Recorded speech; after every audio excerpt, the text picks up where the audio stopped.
Scénario, c'est trop doux. C'est trop doux. Arrêtez votre RP. On a tous déjà rêvé de sauver notre classe de terroristes, puis de gérer notre crush. Oh, mais t'as vu, moi, Steven, ça va plus loin. En fait, en gros, moi, les gars, moi, je pense, je suis persuadé, hein. Les gars, je vous dis la vérité, là, honnêtement, en toute humilité, je pense que je suis l'être humain qui me fait le plus de scénarios dans ma tête, les plus poussés dans le monde. En toute humilité, hein. Je pense que je suis l'être humain qui me fait des scénarios les plus poussés dans ma tête dans le monde. En fait, à partir du moment où j'ai créé un lore dans mes scénarios, je pense que là, à ce moment-là, j'ai dépassé un stade que des autres n'avaient jamais eu. Les gars, je me suis fixé des règles et des lores, genre un lore, dans mes propres scénarios. Les gars, il y a un scénario où j'ai fait un lore, je vous explique un peu auquel lore. En gros, je vous explique un peu le contexte. Déjà, aussi partez du principe que tous mes scénarios se reposent énormément dans le fantastique. C'est des trucs qui n'existeront quasiment jamais. En gros, le lore que j'avais fait un jour, c'était quoi? C'était un lore où les bourgeois contrôlaient le monde, mais de façon un peu plus explicite, tu vois. Parce que les riches contrôlent le monde, mais là, vraiment de façon plus explicite. Déjà, la mana, elle existait, tu vois. Sauf que la mana existait dans un monde parallèle.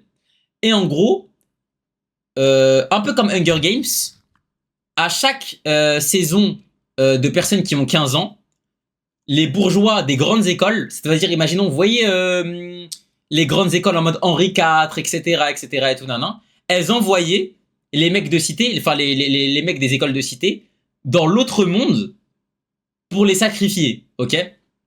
Parce que derrière, il y avait un passé qui a fait que, vu que entre guillemets, les mecs de cité, ils s'étaient révoltés, etc., bah ça les envoie, les gars, en tant que sacrifice là-bas. Sauf que, en gros, c'est pas réellement sacrifice, vu que c'est un autre monde. Sauf que dans cet monde là-bas, tous les 1 an, le portail il se rouvre pour que des personnes ayant franchi ce portail-là une fois puissent revenir.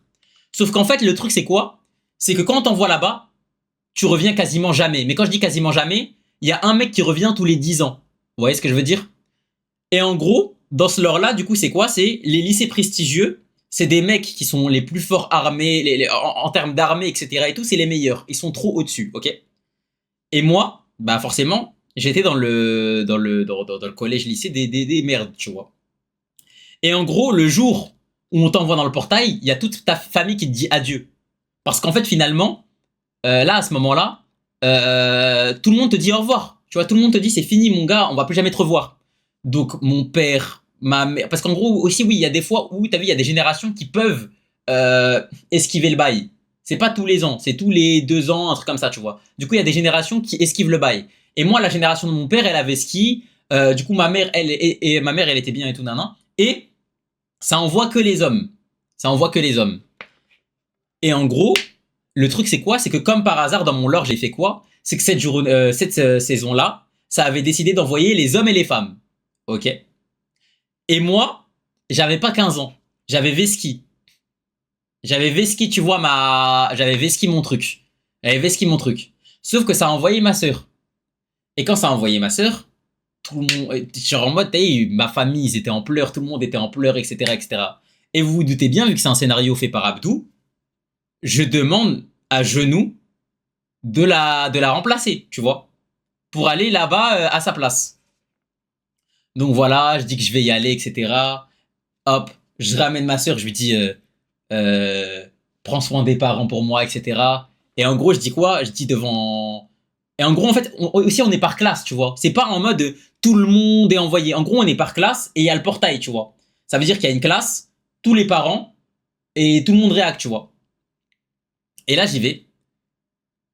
Et je leur dis, vous inquiétez pas, je compte revenir. Sauf que, en gros, tu vois, personne ne peut s'imaginer que je revienne parce que, comme je vous l'ai dit, c'est impossible de revenir. Il y a quasiment personne dans le lore qui a réussi à y revenir. Ok? Donc là, tout le monde pleure, etc., etc. Les familles pleurent de ouf et tout, nanan. On s'envoie là-bas. On va dans le monde.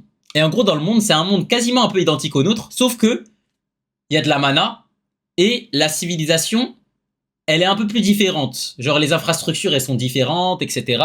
il y fait beaucoup plus chaud, c'est un peu plus compliqué et tout. Quand on arrive là-bas, en fait, on a un comité d'accueil de ouf. C'est quoi? C'est qu'en gros, les souverains de ce monde-là, ils avaient coopéré avec les bourgeois de notre monde et on a été réduit en esclavage. C'est-à-dire qu'en gros, si personne n'est jamais revenu, c'est parce que quand on spawn dans le monde, on spawn directement dans le royaume de ce monde-là et on est géré comme des esclaves. Ça veut dire qu'en gros, nous, notre jour d'aller là-bas, c'était le jour pour aller dans le nouveau monde et essayer de revenir.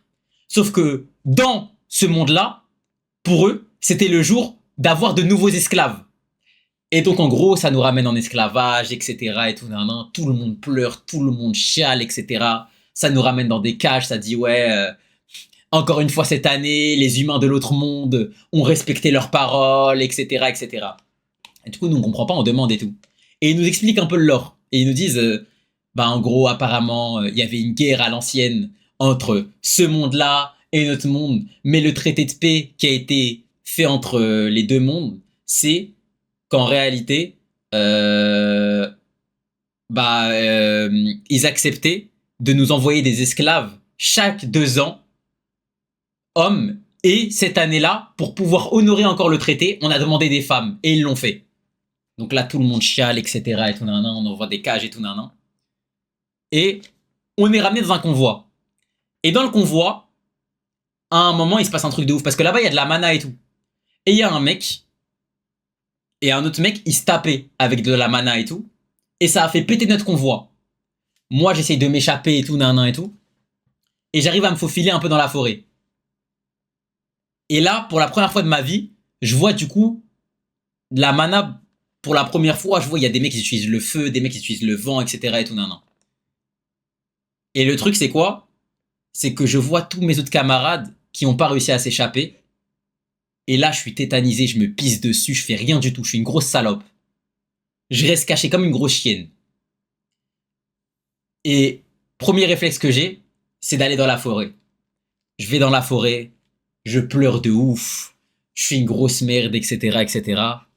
Et je suis là en mode, putain, c'est fini pour moi, tu vois. C'est fini pour moi. Et là, je rencontre un mec. Et ce mec-là, il me dit, tu viens de l'autre monde. Sauf que moi, je suis tétanisé de ouf. J'essaye pas de lui répondre, je me dis, non, il va essayer de me tuer et tout. J'essaye de cavaler. Le mec, il se TP devant moi, et il me dit, il ne sert à rien de fuir. Et là, moi, je suis choqué, j'essaye de fuir et tout. Sauf qu'il se dit, wesh, vas-y, le mec, il vient, pam, il met une nuque, je tombe KO. Il me réveille, je me réveille, il fait nuit. Je suis à côté d'un petit feu qu'il avait préparé. Et il me tend un poisson et il me dit, mange, reprends des forces, t'en auras besoin. Ah, mais attendez, mais là, je vous dis, hein, les gars, c'est le début du scénario pour vous expliquer, ok? Ah, c'est pas un rêve, les gars, c'est vraiment tout ce qui s'est passé dans ma tête et que j'ai construit brique par brique. Et en gros, il m'explique qu'en réalité, c'était un mec de mon monde. Et je lui dis, ah, mais t'as survécu, comment t'as réussi, etc. Il me dit qu'il a réussi à survivre exactement de la même manière que moi. Il a simplement eu de la chance. Et du coup, je lui dis, faut qu'on trouve un moyen de repartir, etc., etc. Et tout, nan, nan. Il m'a dit, je ne repartirai plus jamais dans un monde qui m'a livré à l'abandon. Et du coup, il me dit quoi? Il me dit, mais je peux t'apprendre la mana, ce qui te permettra de retourner parmi les tiens. Et donc, ça devient mon sensei.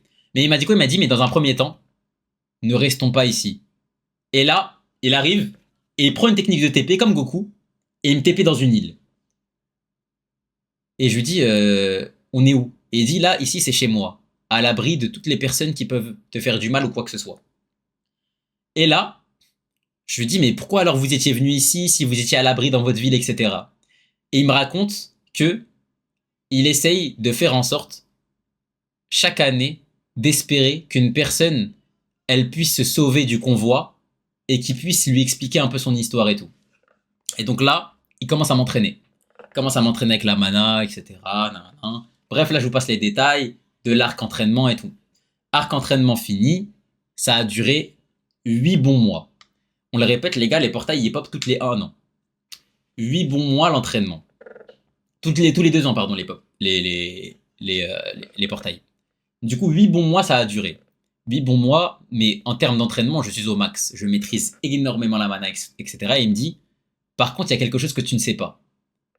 Salam Saad, je suis en plein milieu d'un scénario, ça veut dire soit adapte-toi, soit bonne chance mon frère. Et en gros, il me dit, par exemple, par contre, il y a quelque chose que tu ne sais pas. Et je lui dis, vas-y, dis-moi. La mana, il m'a dit, dans ton monde, il la maîtrise, c'est juste qu'il le cache. Et je lui dis, mais qu'est-ce qu'il raconte, tu vois? Et il me dit, lorsque tu vas vouloir revenir, il y aura un grand tournoi qui sera organisé. Et je lui dis, mais qu'est-ce qu'il me raconte? Et il me dit, un tournoi représentant tous les individus qui sont capables d'utiliser la mana.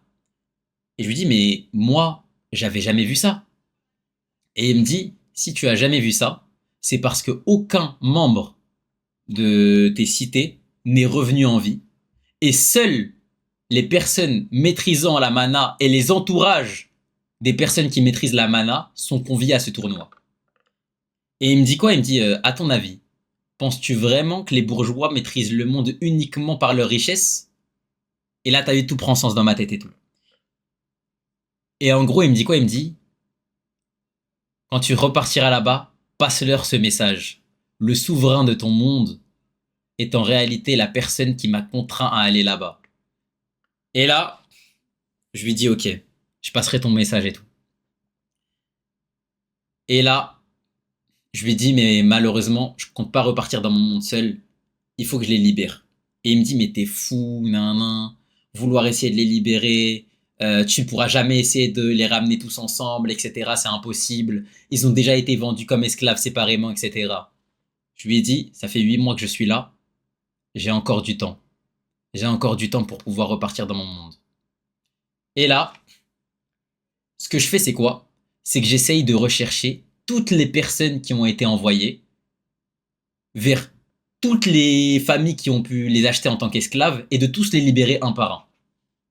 Je commence ma route, je vois, il y a un mec, il est esclave à tel endroit. Tac, boum, j'essaie de le libérer. Boum, et ainsi de suite, je ramène tout le monde et je raconte l'histoire à tout le monde. Et en gros, là, ce qui se passe, c'est qu'on arrive au bout des 2 ans. Et là, ils font une grande cérémonie pour accueillir le portail et où ils disent, bah voilà, on attend le retour de nos sacrifiés. Toutes les familles, elles sont là. En gros, dites-vous, vous voyez un stade de foot? 80 fois un stade de foot, tu vois. 80 fois la superficie d'un stade de foot. Tout le monde regarde sous écran géant de malade, etc. Et ils attendent patiemment. Et ils attendent et ils pleurent. Ils pleurent. Toutes les familles, elles sont en larmes. Parce que comme je vous l'ai dit, personne ne revient de base. Là, le portail, il s'apprête à se refermer. Ils commencent à faire leur discours en mode malheureusement encore, cette année, personne n'est revenu, etc., etc. Sauf qu'à un moment, j'arrive moi, je débarque avec ma petite cape et tout, et je traîne un chariot. Je traîne un chariot de ouf. Et dans ce chariot-là, il y a tous les mecs sans exception qu'on a ramenés. Là, toutes les familles, elles sont comme des oufs. Elles sont comme des oufs. Ils sont là, wesh, qu'est-ce qui se passe et tout, nan, nan. Et là-bas, les bourgeois, ils sont en panique. Ils disent, mais qu'est-ce qui se passe, etc., nan, nan. Et ils nous posent des questions. Comment avez-vous survécu? Pam, j'arrive, je me TP à lui. Je me TP devant le souverain. Je m'approche de son oreille droite et je lui dis, je sais exactement ce que vous avez fait pour arriver au pouvoir et je compte bien vous le faire payer. Pam! Je me re-TP là-bas. Sauf qu'en gros, ça a duré un instant. Ça a duré un instant.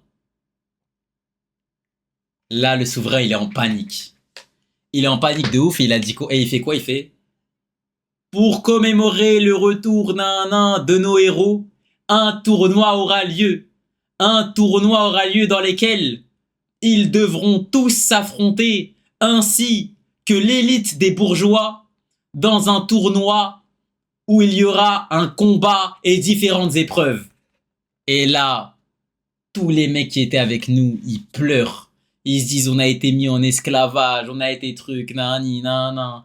Là, on va devoir refaire un tournoi, les familles, ils en peuvent plus, ils sont en mode, mais qu'est-ce qui se passe, etc., etc. Phase d'introduction du tournoi, on est par binôme. Moi, Je suis avec un random, il se chie dessus. Et c'est phase par phase. Ça veut dire on est 60 au début. 60 avec des binômes. L'objectif, c'est de parcourir une forêt et de sortir de la forêt. C'est tout. Tu dois juste sortir de la forêt le plus rapidement possible. Et les 10 premiers binômes qui sortent de la forêt le plus rapidement possible, ils ont win. Sauf que, pour traverser la forêt, il n'y a rien de durant. Faut juste courir et tout, nan, mais juste elle est dense. Mais par contre, tous les coups sont permis. Donc tu peux t'enculer avec tout le monde, etc. et tout, il n'y a pas de galère. Boum! Il sonne le départ de la forêt, du truc. Il sonne le départ du truc. Là, mon binôme, il essaye de courir comme une merde et tout, nan. Et on est 5 à pas bouger. Moi et 4 autres bourgeois. Et en gros, quand tu maîtrises la mana, tu peux ressentir un peu la mana des autres. Et eux, ils avaient une mana de ouf. Et en gros, les 4 autres bourgeois, ils font du 2v2. Ils s'enculent entre eux. Ils s'enculent entre eux, ils font leur mana, etc. Ils sortent de la mana. Il y a un mec, il a une mana lui permettant de matérialiser une épée. Il y a un mec, il a une mana de feu, etc., etc. Ok? Ils s'enculent entre eux, tu vois. Et ils rigolent et disent, ah, non, dans tous les cas, c'est nous, on peut les rattraper en 2 secondes. On va commencer à s'amuser, on va voir qui est le plus fort aujourd'hui et tout.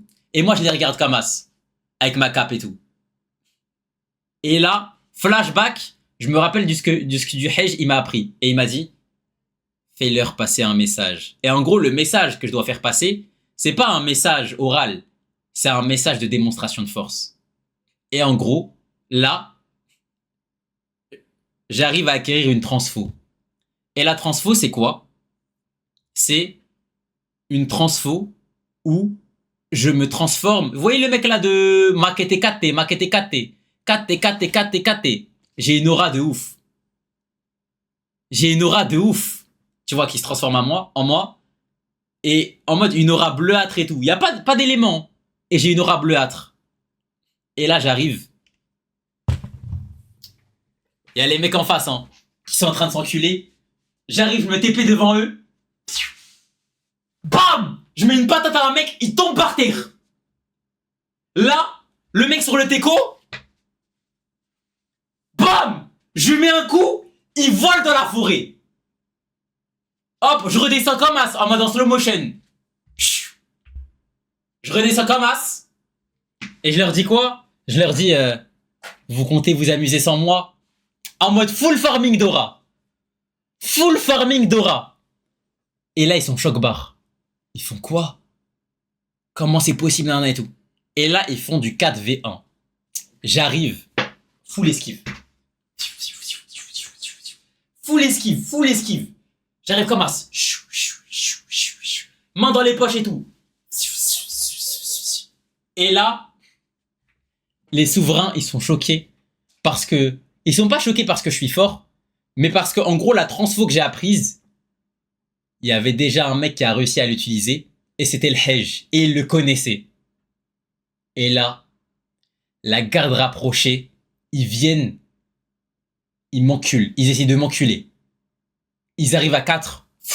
Vitesse de l'éclair. Pour me bousiller, il y a un gros écran de fumée. Là, j'arrive. Bam! Je tank un mec comme as. Bam! Je tank un autre mec comme as. Et là, je leur fais quoi? Je leur fais... Alors, elle vous fait donc si peur que ça, cette transformation? Et ils sont choc-barre de ouf. Ils sont choc-barre de ouf. Et en gros, le problème, les gars, avec mes scénarios, c'est que moi, j'arrive jamais à les terminer. Ça veut dire que ça s'arrête à chaque fois là. Ça s'arrête vraiment à chaque fois au pic. Et ça, c'est le problème avec mes scénarios. Ça s'arrête tout le temps au pic. Alors là, ça s'arrête. Après, je me suis dit, nique sa mère. En gros, là, vous voyez, quand j'ai fait ça, je me suis dit, nique sa mère, je crée un nouveau scénario là. Et là, je recrée un nouveau lore, un nouveau truc et tout. Mais comment tu t'en souviens? Bah, c'est mes scénarios, c'est moi, je les crée. Mais attendez. Mais par exemple, vous voyez, les gars, il y a des vraies interactions. C'est pas un gros, vous voyez là, parce que là, je vous expliquais comme ça. Mais il y a des vrais dialogues que je me fais dans ma tête. Genre, je me fais des vrais dialogues et tout dans ma tête et tout.